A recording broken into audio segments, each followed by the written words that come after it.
नमस्ते बच्चों। आज हम करेंगे पदबंध। पदबंध की परिभाषा देखते हैं। जब एक से अधिक शब्द आपस में मिलकर एक व्याकरणिक इकाई बन जाते हैं तो उसे पदबंध कहते हैं।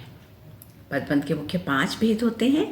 चलिए इन्हें बहुत ही सरल उदाहरणों के द्वारा समझते हैं। सबसे पहला है संज्ञा पदबंध। संज्ञा पदबंध जब शब्दों का समूह वाक्य में संज्ञा का कार्य करता है तो वो संज्ञा पदबंध होता है। एक उदाहरण देखते हैं और इसमें एक पहचान क्या है, आप कैसे पहचान करेंगे? अंतिम शब्द को देखकर। जो अंतिम रेखांकित शब्द है यदि वो संज्ञा है तो वो संज्ञा पदबंध होगा। उदाहरण देखिए, आसमान में उड़ता हुआ गुब्बारा फट गया। बच्चों, यहाँ आसमान में उड़ता गुब्बारा, यहाँ तक एक ही इकाई है और अंतिम शब्द इसका है गुब्बारा, जो कि एक संज्ञा शब्द है, तो ये संज्ञा पदबंध हो गया। सर्वनाम पदबंध जब शब्दों का समूह किसी सर्वनाम का कार्य करता है तो वो सर्वनाम पदबंध होता है। इस समूह का अंतिम शब्द जैसे मैं, तुम, वह, कोई इत्यादि होता है। उदाहरण देखिए, सदा शोर मचाने वाले तुम आज चुप क्यों हो? बच्चों, यहाँ यह जो तुम है आखिरी शब्द, वहाँ तक ये एक इकाई है जो कि सर्वनाम की इकाई है, इसलिए यहाँ सर्वनाम पदबंध होगा। विशेषण पदबंध जब शब्दों का समूह किसी संज्ञा या सर्वनाम की विशेषता बताए। पहचान, यह समूह संज्ञा के ठीक पहले आकर उसकी खूबी बताता है। जैसे नदी के किनारे लगा हुआ सुंदर फूल मुरझा गया। बच्चों, यह लगा हुआ सुंदर शब्द फूल की विशेषता बता रहा है, तो यहाँ विशेषण पदबंध हो गया। क्रिया पदबंध देखते हैं। जहाँ एक से अधिक क्रिया शब्द मिलकर एक मुख्य काम को पूरा करें तो वहाँ क्रिया पदबंध होता है। और पहचान क्या है कि ये हमेशा वाक्य के अंत में आता है। उदाहरण देखिए, वह मैदान में खेल रहा होगा, तो यहाँ खेलना, रहा, होगा सब मिलकर क्रिया की इकाई बना रहे हैं। क्रिया विशेषण पदबंध यह समूह हमें बताता है कि काम कैसे, कब, कहाँ और कितनी मात्रा में हुआ।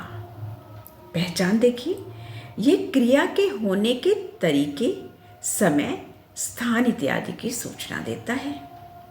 उदाहरण देखते हैं, कछुआ बहुत धीमी चाल चलता है। बच्चों, यहाँ बहुत धीमी चाल से क्या पता चलता है? कछुए के चलने के तरीके का पता चलता है, यानी उसकी क्रिया का पता चलता है कि कैसे हो रही है। पहले बच्चों, कई बार विशेषण और क्रिया विशेषण में आपको कन्फ्यूज़न हो जाता है। चलिए एक ऐसा उदाहरण जो इनके कन्फ्यूज़न को भी दूर कर देगा। विशेषण पदबंध का उदाहरण देखिए, लोहे की मजबूत छड़ टूट गई।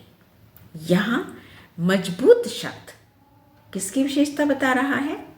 छड़ की विशेषता बता रहा है, तो यहाँ विशेषण पदबंध होगा। ऐसे ही उसने छड़ को मजबूती से पकड़ा। यह मजबूत शब्द पकड़ने यानी काम की विशेषता को बता रहा है। तो प्यारे बच्चों, अगर शब्द समूह किसी संज्ञा के बारे में बता रहा है, उसकी खूबी के बारे में बता रहा है संज्ञा की, तो वो विशेषण पदबंध है। अगर शब्द समूह किसी क्रिया के बारे में बता रहा है कि क्रिया कैसे, कब, कहाँ, कितनी हो रही है, तो वो विशेषण, क्रिया विशेषण पदबंध है।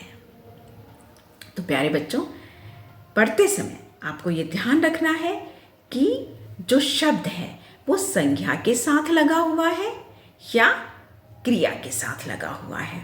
अगर वो संज्ञा के साथ है तो वो विशेषण है, और यदि वो क्रिया के बारे में बता रहा है तो वो क्रिया विशेषण पदबंध होगा। पहचानने के लिए आपको बस रेखांकित शब्दों के आखिरी शब्द को ध्यान से देखना है। अगर वो संज्ञा है तो संज्ञा, विशेषण है तो विशेषण पदबंध, सर्वनाम है तो सर्वनाम पदबंध, क्रिया है तो क्रिया, और यदि क्रिया की विशेषता बता रहा है तो वो क्रिया विशेषण पदबंध होगा। तो प्यारे बच्चों, उम्मीद है कि आपको पदबंध समझ आ गया होगा और कोई कन्फ्यूज़न आपको अब नहीं होगा। तो बस आराम से अपनी परीक्षा में आप हर प्रकार के प्रश्न को हल कर पाएंगे। Thank you.